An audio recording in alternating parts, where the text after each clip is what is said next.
Hello student, online classes में आपका स्वागत है। आज आपके सामने एक नया टॉपिक लेकर के आए हैं। इम्यूनिटी को कैसे बढ़ाएं, how to increase immunity power. तो इम्यूनिटी पावर को कैसे बढ़ाएं, इसके संदर्भ में आज हम लोग अध्ययन करेंगे। जैसा कि आप जानते हैं, कोरोना काल चल रहा है, लोगों का इम्यूनिटी पावर कमज़ोर है, कम है, जिसके कारण लोग बहुत जल्दी आसानी से बीमार हो जाते हैं। उनके अंदर रोग प्रतिरोधक क्षमता इतना कम हो गया है कि कोई भी वायरस, कोई भी बीमारी आसानी से उन पे घर कर जाता है और कभी कभी मरीज़ की जान भी जाती है। तो ऐसे कंडीशन में इम्यूनिटी पावर कैसे बढ़ाएं, उसी के संदर्भ में हम अध्ययन करेंगे। आज हमारा वीडियो है इम्यूनिटी पावर को कैसे बढ़ाएं। तो आइए स्टार्ट करते हैं। आज बहुत सारे मैटर इसमें हैं, जैसा कि आप ब्लैक बोर्ड पर आप देख रहे हैं।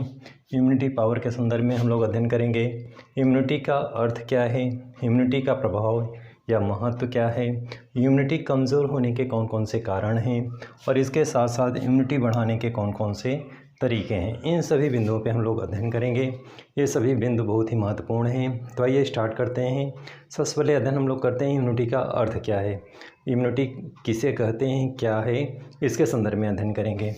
सबसे पहले हम लोग इम्यूनिटी का अर्थ समझेंगे। हर जीवित शरीर में प्रकृति ने एक ऐसी व्यवस्था बनाई है जो उसे नुकसानदेह जीवाणुओं, विषाणुओं और माइक्रोब्स वगैरह से बचाती है। तो कहने का मतलब है कि प्रकृति ने हर जीवित व्यक्ति के अंदर एक ऐसा सिस्टम बनाया है कि जो बाह्य जो वायरस होते हैं, जो बाह्य जो बीमारियां होती हैं, उससे लड़ने के लिए हमारे पास एक शक्ति प्रदान की है, वो प्रकृति प्रदत्त है। तो इस तरह से यहाँ पे क्या निकल के आ रहा है कि हर जीवित शरीर में प्रकृति ने एक ऐसी व्यवस्था बनाई है जो उसे नुकसानदेह जीवाणुओं, विषाणुओं और माइक्रोब्स वगैरह से क्या करती है, बचाती है। इसे ही क्या बोलते हैं, रोग प्रतिरोधक शक्ति या इम्यूनिटी कहा जाता है। तो इस तरह से जो प्रकृति ने हमें बाह्य वायरस से लड़ने की जो हमारे अंदर जो क्षमता डेवलप की है, उसी शक्ति को क्या नाम दिया गया है, इम्यूनिटी पावर का नाम दिया गया है। डियर स्टूडेंट, इसी क्रम में आगे बढ़ेंगे हम लोग। अब हम लोग अध्ययन करेंगे इम्यूनिटी का प्रभाव या महत्व क्या है, यानी व्यक्ति के अंदर अगर इम्यूनिटी कम है, कमज़ोर है, तो उसका क्या इफ़ेक्ट पड़ता है उसके ऊपर। अगर किसी व्यक्ति का इम्यूनिटी मजबूत है तो उसका उसे क्या बेनिफिट मिलता है, क्या उसको फ़ायदा मिलता है। तो दोनों चीज़ें हम लोग दोनों पहलू का अध्ययन करेंगे कि इम्यूनिटी अगर कमज़ोर है तो उसका क्या फ़र्क पड़ेगा, अगर किसी व्यक्ति का इम्यूनिटी मजबूत है तो उससे उसको लाभ क्या मिलेगा। तो दोनों चीज़ें यहाँ पर निकल के आ रही हैं। जिसकी इम्यूनिटी मजबूत है उसके शरीर में रोगाणु पहुंचकर भी नुकसान नहीं कर पाते। तो यहाँ पे एक चीज़ क्लियर है कि जिस व्यक्ति की इम्यूनिटी मजबूत है, शक्तिशाली है, ऐसे में अगर उसका इम्यूनिटी सिस्टम बहुत ज़्यादा स्ट्रांग है तो उसे बाह्य जो रोग हैं, बाह्य जो वायरस हैं, आसानी से उसके अंदर प्रवेश नहीं कर पाते।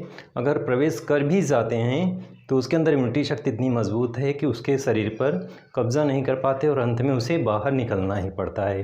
तो ऐसे में बाह्य शक्ति जो है जब मजबूत हो जाती है और आंतरिक शक्ति जब कमज़ोर हो जाती है तो बाह्य शक्ति हमारे शरीर पे हावी हो जाता है। लेकिन अगर हमारी आंतरिक शक्ति मजबूत है, यानी हमारा इम्यूनिटी सिस्टम स्ट्रांग है, तो बाह्य वायरस भी हमारा कुछ नहीं बिगाड़ सकता। तो यहाँ पे एकदम क्लियर कट है, एकदम सरल शब्दों में आप अध्ययन कर रहे हैं कि इम्यूनिटी जो है हमारे शरीर में अगर मजबूत है तो बाह्य जो रोग हैं, बाह्य जो वायरस हैं, वे हमारे शरीर के अंदर प्रवेश नहीं कर पाते। अगर प्रवेश कर भी जाते हैं तो हमारे शरीर को अपने अंडर में नहीं कर पाते। डियर स्टूडेंट, इसी क्रम में आगे हम लोग बढ़ेंगे।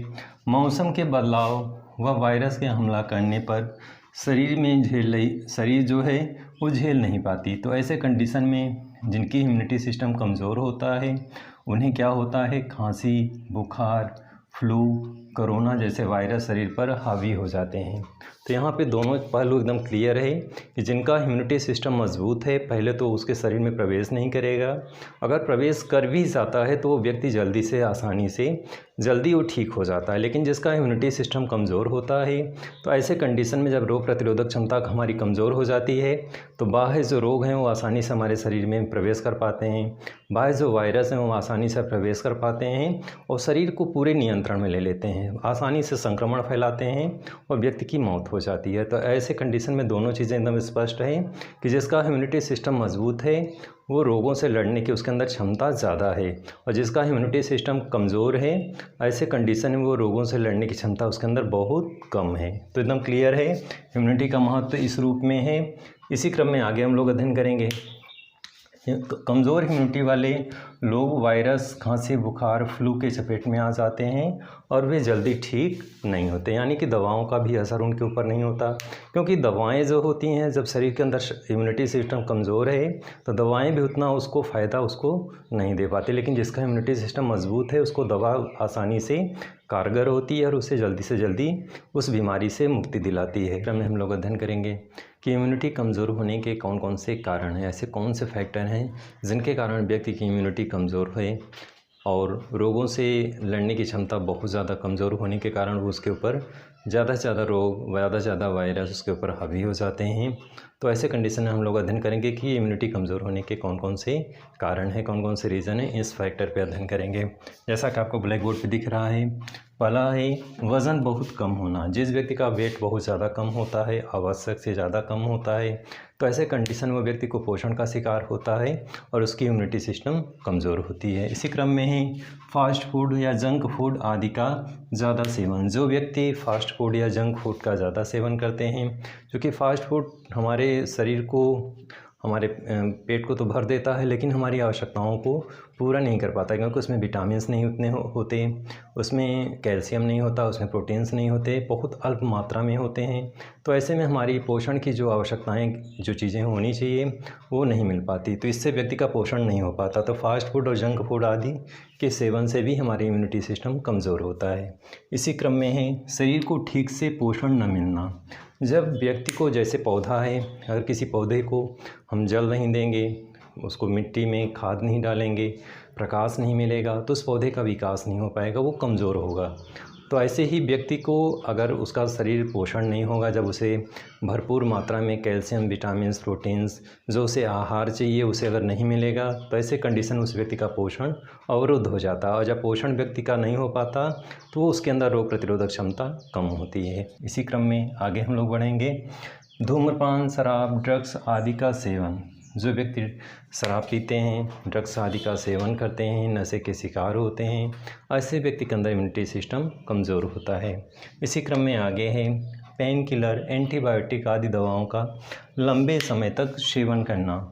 कुछ व्यक्ति ऐसे होते हैं, कुछ मरीज़ ऐसे होते हैं जो लंबे समय तक पेन किलर का यूज़ करते हैं, लंबे समय तक एंटीबायोटिक का यूज़ करते हैं। तो जब हम दवाओं पर निर्भर हो जाते हैं तो दवाएं भी एक समय के बाद काम करना बंद कर देती हैं। तो ऐसे कंडीशन में व्यक्ति की इम्यूनिटी सिस्टम कमज़ोर हो जाता है। इसी क्रम में आगे हम लोग बढ़ेंगे। लंबे समय तक तनाव में रहना। व्यक्ति जब लंबे समय तक तनाव में रहता है, अवसाद में रहता है, तो कहते हैं मानसिक जो प्रॉब्लम्स होती है, मानसिक जो तनाव होता है वो भी हमारे सारी चीज़ों को प्रभावित करता है। दोनों चीज़ें हैं, शारीरिक और मानसिक दोनों एक दूसरे पर निर्भर हैं। व्यक्ति का दोनों रूपों में स्वस्थ होना ज़रूरी है। जितना शरीर का स्वस्थ होना ज़रूरी है, शरीर में कोई व्याधियाँ ना हो, उतना ही व्यक्ति को मानसिक रूप से भी स्वस्थ होना चाहिए। क्योंकि अगर व्यक्ति तनाव में जिएगा, तनाव में रहेगा, तब भी उसके अंदर इम्यूनिटी सिस्टम कमज़ोर होगा। डियर स्टूडेंट, इसी क्रम में हम लोग चलेंगे लंबे समय तक कम नींद लेना। यानी जो व्यक्ति लंबे समय तक कम नींद लेते हैं, या कुछ लोगों को कम नींद आती है तनाव के कारण, तो अगर निद्रा भी पूर्ण रूप से किसी व्यक्ति को नहीं आती तो वो भी जो है उसका भी इम्यूनिटी सिस्टम कमज़ोर होता है। यानी निद्रा का भी होना ज़रूरी है और व्यक्ति का जो तनाव है इसको दूर करने का प्रयास करना चाहिए। इसी क्रम में आगे हम लोग अध्ययन करेंगे शारीरिक श्रम का अभाव। जो व्यक्ति शारीरिक श्रम करते हैं वो व्यक्ति, उनका इम्यूनिटी सिस्टम मज़बूत होता है, क्योंकि उनके अंदर जब शारीरिक श्रम करते हैं तो शरीर के अंदर बहुत सारी जो गंदगी होती है, बहुत सारे जो अवसाद, बहुत सारी जो कमियां होती हैं, जैसे मान लीजिए जो पसीने के माध्यम से, तरल पदार्थों के माध्यम से शरीर से बाहर निकल आती हैं। व्यक्ति व्यायाम करता है तो उसके शरीर जो है एक्टिव रहता है। ऐसे में शारीरिक कार्य लगातार करने से व्यक्ति को उसका लाभ मिलता है और ऐसे में उसकी इम्यूनिटी सिस्टम मजबूत होता है। लेकिन जो व्यक्ति बिल्कुल श्रम नहीं करता, एक ही जगह पर बैठा रहता है, तो ऐसे में उसका शरीर एक्टिव न होने के कारण, कार्य न करने के कारण उसका इम्यूनिटी सिस्टम कमज़ोर होता है। इसी क्रम में आगे अध्ययन करेंगे प्रदूषित वातावरण में लंबे समय तक रहना। बहुत सारे निम्न वर्ग के लोग हैं, मजदूर वर्ग हैं, जहाँ पे प्रदूषित है, फैक्ट्रियाँ लगी हुई हैं, वहाँ पे वर्कर काम करते हैं। तो ऐसे कंडीशन में केवल वो ही नहीं, केवल वर्कर ही नहीं, आजकल तो जो महानगर हैं वहाँ पे भी इतना ज़्यादा प्रदूषण हो गया है, जैसे दिल्ली है, मुंबई है। तो जो महानगर हैं, कानपुर है, जब ज़्यादा प्रदूषित शहर हो जाते हैं तो वहाँ पे जो चाहे निम्न वर्ग के लोग हों चाहे उच्च वर्ग के लोग हों, सभी उससे प्रभावित होते हैं और उनका इम्यूनिटी सिस्टम कमज़ोर होता है। इसीलिए व्यक्ति प्रकृति के नज़दीक से आता है, प्रकृति के पास जाता है और भीड़ भाड़ इलाकों से, जहाँ फैक्ट्रियाँ लगी हैं, जहाँ पे प्रदूषित वातावरण है, मोटर गाड़ियाँ लगातार चल रही हैं, वहाँ से वो दूर रहने का प्रयास करता है। तो इम्यूनिटी सिस्टम को कमज़ोर करने में प्रदूषित वातावरण भी एक प्रकार का फैक्टर है। डियर स्टूडेंट्स, इसी क्रम में आगे हम लोग बढ़ेंगे। गर्भवती स्त्री का कुपोषण का शिकार होने पर उसका बच्चा जो है, बच्चे में इम्यूनिटी सिस्टम कमज़ोर होता है। यानी जो गर्भवती महिलाएं हैं, जब वो उनका पोषण उन्हें नहीं मिलता है, यानी वो कुपोषण की शिकार हो जाती हैं, तो ऐसे में जो उनका बच्चा पर जन्म लेता है वो क्या होता है, इम्यूनिटी सिस्टम उसका कमज़ोर होता है। इसी क्रम में आगे हम लोग बढ़ेंगे। जो व्यक्ति चीनी का अधिक सेवन करता है तो उसके अंदर जो श्वेत रुधिर कणिकाएँ होती हैं, उसमें रोगों की लड़ने की क्षमता उसमें कम हो जाती है। यानी श्वेत रुधिर कणिकाओं का जो कार्य है रोगों से लड़ने की, तो रोगों से लड़ने की क्षमता श्वेत रुधिर कणिकाओं में कम हो जाता है। इसलिए चीनी का सेवन कम से कम करना चाहिए। डियर स्टूडेंट्स, इसी क्रम में आगे हम लोग अध्ययन करेंगे। पानी के कम सेवन से शरीर में विजातीय द्रव्यों का, जो हमारे शरीर में विजातीय जो द्रव्य हैं उनका बाहर न निकल पाना कठिन हो जाता है और शरीर में रहकर ही वो इम्यूनिटी सिस्टम को क्या करते हैं, कमज़ोर करते हैं। ऐसे व्यक्ति जो पानी कम पीते हैं तो जो उनके अंदर विजातीय द्रव्य तरल पदार्थ होते हैं, जब हम पानी ज़्यादा पीते हैं तो हमारे शरीर से वो बाहर निकल जाते हैं। लेकिन जब पानी का सेवन कम करते हैं, वे विजातीय तरल पदार्थ हमारे शरीर के अंदर ही रह जाते हैं और हमारे इम्यूनिटी सिस्टम को क्या करते हैं, कमज़ोर करते हैं। तो ये भी एक फैक्टर है इम्यूनिटी सिस्टम को कमज़ोर करने का। डियर स्टूडेंट, इसी क्रम में हम लोग आगे बढ़ेंगे। इम्यूनिटी बढ़ाने के कौन कौन से तरीके हैं, कैसे हम अपनी इम्यूनिटी को बढ़ा सकते हैं, कैसे इम्यूनिटी पावर को इंक्रीज़ कर सकते हैं, इसके संदर्भ में अध्ययन करेंगे। तो चलिए देखते हैं कैसे इम्यूनिटी बढ़ाएंगे हम लोग। आहार के एंटीऑक्सीडेंट को पर्याप्त मात्रा होनी चाहिए। यानी आहार में एंटीऑक्सीडेंट अधिक मात्रा में होनी चाहिए, क्योंकि इसके माध्यम से ही हम हमारे शरीर में इम्यूनिटी मजबूत होता है। तो जैसा कि आप देख रहे हैं, beta carotene, selenium, vitamin A, vitamin D, vitamin B2 व विटामिन B6, इसी क्रम में विटामिन सी है, विटामिन ई है। इन तत्वों की भरपाई होनी चाहिए शरीर में। यानी कहने का मतलब ये जितने भी विटामिन्स हैं, अगर हमारे शरीर में इनकी कमी होगी तो व्यक्ति के अंदर इम्यूनिटी कमज़ोर होगी, क्योंकि रोग प्रतिरोधक क्षमता बढ़ाने के लिए इन तत्वों का शरीर में होना ज़रूरी है। अब ये तत्व के जो स्रोत हैं, कैसे हम इन तत्वों को हम भरपाई करेंगे, अपने आहार में शामिल करेंगे, तभी हमारे अंदर इम्यूनिटी सिस्टम मजबूत होगा। डियर स्टूडेंट, इन तत्वों की भरपाई के लिए गाजर है, पालक है, चुकंदर है, टमाटर है, फूल गोभी है, शकरकंद है, संतरा है, पपीता है, बादाम है, दूध है, दही है, मशरूम है, लौकी है, हरी सब्जियां व फल हैं।